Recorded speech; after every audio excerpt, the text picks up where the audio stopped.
Today we're continuing in our Easter series that we started last week. If you're not familiar with New Life Assembly, you never can count on if a series is going to end on a holiday, start on a holiday, or if I will even ever preach on, you don't have to worry about Easter and Christmas, but when I will ever actually preach a message geared toward that holiday. But today we are continuing in our Easter series. We talked a little bit Wednesday night about just the things that took place after Easter. I think that the church puts a lot into Easter Sunday and that weekend and all of those days, and that's good and that's necessary, but sometimes it's like, after Easter, now what? And so we spent some time talking about that, and that's why we're going to have this series kind of roll this week and next week, and just to focus on this passion of Jesus, that it's not really the nails that held him on the cross. Last week, I talked to you about the fact that it wasn't the nails that held him on the cross. It wasn't anything earthly that kept him there. It wasn't the Roman guards. It wasn't his sentence. It wasn't any of that. It was his love. And we talked about the three different types of love there that he expressed to us. His unusual love, his unending love, and his unselfish love.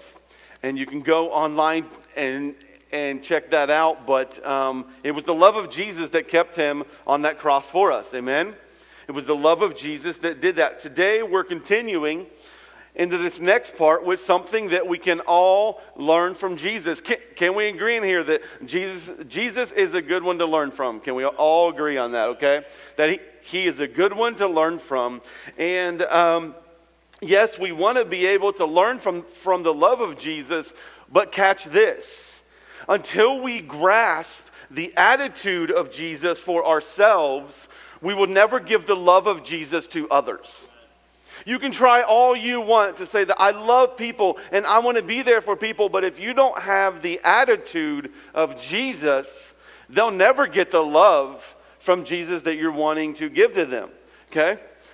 Because sometimes people have a really hard time letting their lifestyle and their attitude to flow and to be in step with the love that they claim. They'll claim a love, but then they'll act a certain way and they'll live a certain way that is outside of that. We have to know that Christianity, at its core, is Christ. If you're saying, I am a Christian, you need to look like Christ. We need to look like Christ. We need to ask ourselves, did Jesus struggle with the things that I struggle with? Do I see these things in the life of Jesus? Do I see Jesus teaching on these things, preaching on these things, moving past these things? Because Christianity at its core is Christ. Our faith is centered on the person and the work of Jesus. Here's the thing. Too many times people only want to focus on the work of Jesus. Jesus saved me, that's fantastic. Jesus healed me, that's fantastic. Jesus set me free, that's fantastic. But Jesus was also compassionate. Jesus also loved. Jesus also helped those that needed help.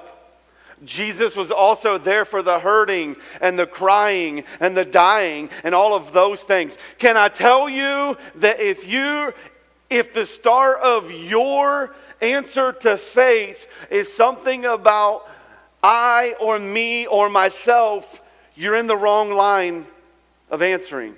Your faith is about Jesus. It's not about you. Our faith is not about us. It is about Jesus. What I'm getting at is what we see written from a prison cell by the Apostle Paul in Philippians chapter 2. Now, I've never been in prison or jail before. Some of you are surprised by that. I understand it. I get it.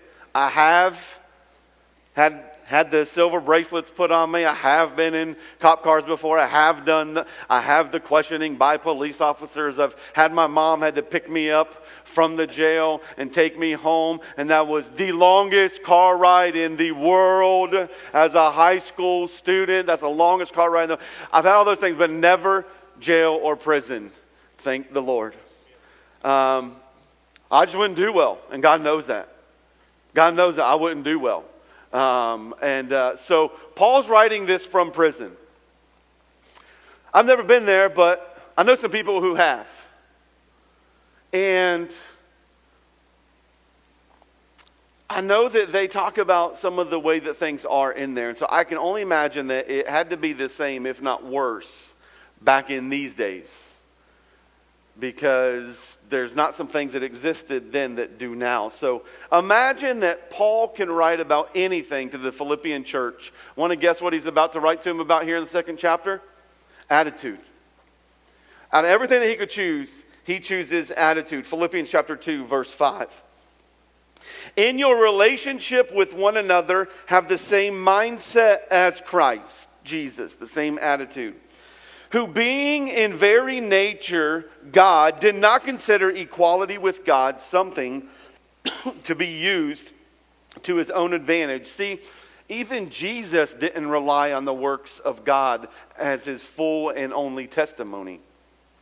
He could have because he was God, but he didn't. Rather, he made himself nothing by taking the very nature of a servant, being made in human likeness and being found in appearance as a man. He humbled himself by becoming obedient to death, even death on a cross. Therefore, God exalted him to the highest place, amen, and gave him the name that is above every name. That is the name of Jesus. Every knee should bow in heaven and on earth and under the earth, and every tongue acknowledge that Jesus Christ is Lord, to the glory of God the Father. Let me go back a little bit to some stuff that I touched on last week, but we don't read throughout the life of Christ that he was ever truly out of the flesh, out of his human nature, that he wasn't ever truly defensive. He was only defensive righteously at the things of God. Okay? Nothing in the natural. We don't really see Jesus until the very last few days, depending on how we want to evaluate or look at it. There was never any true discouragement like we understand discouragement that Jesus went through. Understand this. Jesus knew what lay before him from the day that he was born. He knew what lay before him prior to that day, amen? He knew the work and the goal that was for him at the end. We don't see this fleshly anger rising up in Jesus. During his trials, he expressed patience. He didn't want to insult people along the way. He didn't want to kick people while they're down along the way. The attitude of Christ, he was patient. In the midst of suffering, he expressed hope. In the midst of everything he went through, that's the hope that we have, and that's what he wanted to express. Ridicule, abuse, hostility, no threats, okay? Jesus is amazing. Everything that was said and done to him, he never talked about anybody's mama. It was amazing. It was amazing that never happened. He never wanted to spew on anyone out of the flesh. That's the attitude that Paul is saying that we need to have. Need to work on, right? We got some work to do, right? Too many KBWs in this world today. If you're not familiar with what that is, that's a keyboard warrior. I would just encourage you this. If you wouldn't say it to their face, you probably shouldn't put it on social media. Everybody's tough behind the keyboard. I better move on before I get in trouble. 1 Peter 2, verses 22 through 23. For you have been called for this purpose, because Christ also suffered for you, leaving you an example. So, yes, in Christ's suffering, he left an example for us, so that you would follow in his steps. He who committed no sin, nor was any deceit found in his mouth. You thought I was making it up. nor any deceit found in his mouth. And while being abusively insulted, he did not insult in return. What? Surely he did. No, he didn't. While suffering, he did not threaten, but kept entrusting himself to him who judges righteously. Jesus said, no matter what is said about me, no matter what is done to me, no matter the threats that I receive, no matter the attacks that come against me, no matter anything, I am not going to retaliate. I'm not going to go against what my Father's plan is for me. It was Jesus' attitude, not nails from man, that kept him on the cross. He displayed an attitude of selflessness. Jesus was not about himself in anything. We know that everyone starts as a lost sheep, but we find that Jesus becomes the good shepherd. Jesus becomes the good shepherd to everyone who is lost. People get sick. Jesus is our healer, amen? Jesus is our healer. He is so selfless that he wants to come and take that sickness and take that iniquity and take that disease away from us because he doesn't want to see us suffer. He's a selfless Jesus. People trapped in darkness of sin. People trapped in darkness of spiritual ignorance. Jesus is there to set them free. Jesus is there to be the light of the world. Look at verse 7 again. It tells us he made himself nothing. Another version says that he emptied himself. Now, this does not mean that he gave up his divinity. It doesn't mean that he gave up being fully God. It doesn't mean that. What it means is that he chose to give up the outward manifestation of his godliness. He chose to give up those attributes of God while on earth. He emptied himself of it.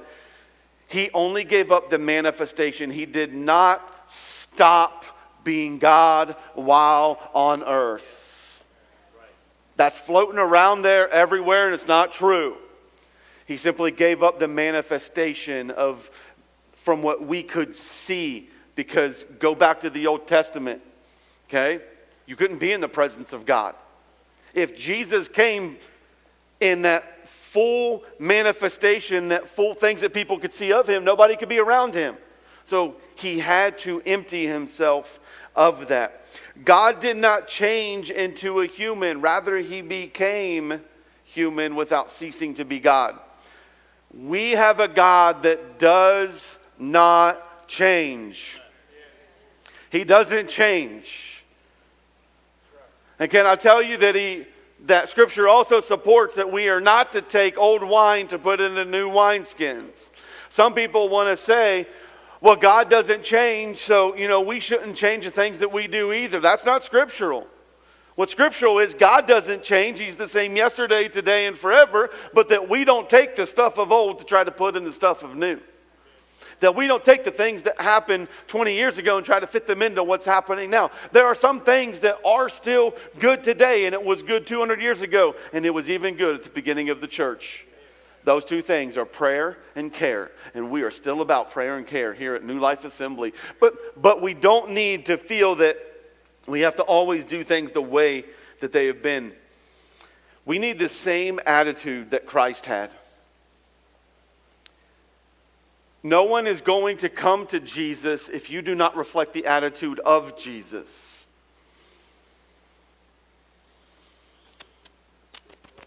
Okay, no one is going to come to Jesus if you don't reflect the attitude of Jesus. I always hear from people, I'm not sure why things seem so spiritually dry in America and overseas and things, and people want to talk about, well, they're desperate over there, and they don't have this over there, and they don't have that over there, and I'm not arguing against that, But I would probably bet, as I've talked to several missionaries from all around the world, they say that there is an attitude of hunger from those people. There is an attitude of community among those people. There is an attitude of telling everyone, you will not believe what happened over there in that church way over there that was just built. You will not believe. That was the attitude of Christ is what they latch onto. But for us, we want to try to uphold a particular image or a particular social standard rather than trying to take on the attitude of Christ. That the attitude of Christ is that it's others before us. It is others before us. It is not about our desires and wants. Now, let me also balance that out by saying this. It does not mean that we ignore ourselves. It does not mean that we ignore our spiritual maturity within ourselves if we're trying to help others. There has to be that balance there. Okay? Understand this. There are some people that their only goal in life is to take advantage of you. There is a difference between helping someone and hindering someone. And it is very hard when you have to tell someone no. Because as it destroys you, it is destroying your testimony of Jesus to others. So be selfless, but don't forget about you at the same time. You cannot bring people to eat at a table where there's nothing for them to eat. You cannot give someone a drink of something that you do not have. So you stay hungry. You stay thirsty for the things of God. You stay committed to the things of God. Jesus expressed an attitude of servanthood. Jesus was a servant at the base of who he was and who he is.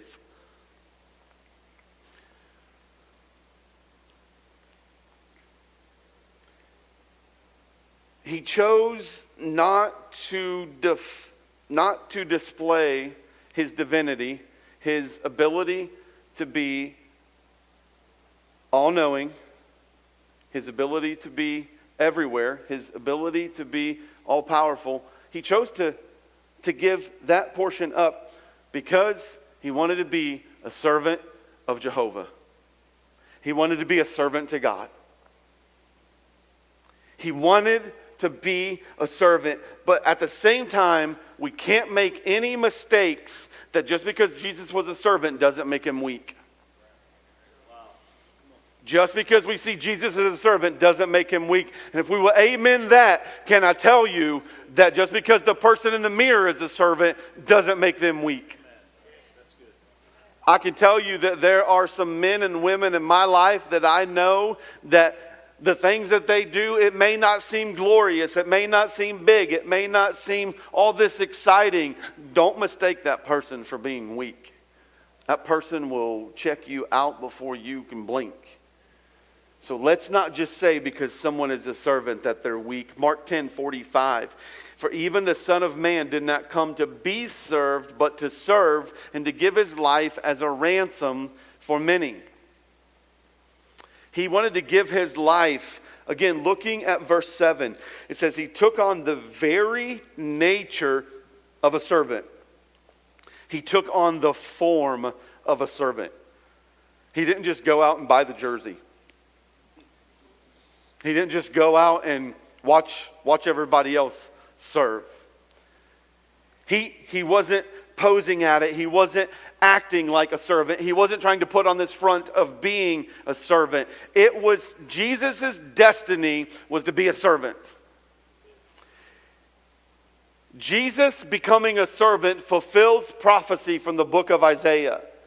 This is a great time to remind you that you are not a New Testament Christian.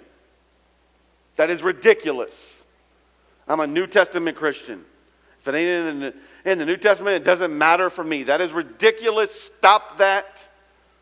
Pray about that. Seek help. Because Old Testament leads so much about Jesus in the New Testament. Isaiah 42. Prophetic word says this: here is my servant whom I uphold, my chosen one in whom I delight. I will put my spirit on him, and he will bring justice to the nations. Let me just pause right there and tell you that part of end time prophecy is judgment on America. Yes, there's a move of God throughout these borders and in this country, but can I tell you that God's eye is not on America as the one that he is watching. It is on Israel. It is on his people. So this prophetic word to bring justice to the nations, America will turn their back on Israel before it's all said and done. He will not shout or cry or raise his voice in the streets. A bruised reed he will not break, and a smoldering wick he will not snuff out. In faithfulness he will bring forth justice. He will not falter or be discouraged till he establishes justice on earth. In his teaching, the islands will put their hope. Jesus modeled servanthood, and he came to dwell among us. He was the servant to those around him. He was a servant to the least of these. He was a servant to those who had great, high, powerful status. He became a servant by obeying the will of God. As he became a servant, that led to sacrifice. The sacrifice that Jesus was to have and was to do is God's will at all cost. Understand that everything that Jesus did, it was God's will at all costs. That Jesus is saying, regardless of what it costs, regardless of what I have to go through, regardless of what I have to do, regardless of whom I have to lose, regardless of any of those things, Father, your will be done. That is what Jesus is about. Jesus prayed about everything, worried about nothing. Hello? He prayed about everything, worried about nothing. He was about pleasing his Father. That was his only agenda. That was the only thing that he wanted to accomplish, is to please his heavenly Father. John 6:38 says, "For I have come down from heaven not to do my own will, but the will of him who sent me." That is powerful. That Jesus was giving up heaven in order to be able to come and to serve and to be a part of what God had for him. Jesus gave up heaven to come to earth as the Lamb of God, as a sacrifice, as the only way that we as Gentiles, we as non-Jewish people would be able to make it into heaven. It is only because of Jesus as the sacrificial Lamb of God. That is the only reason that we can make it to heaven.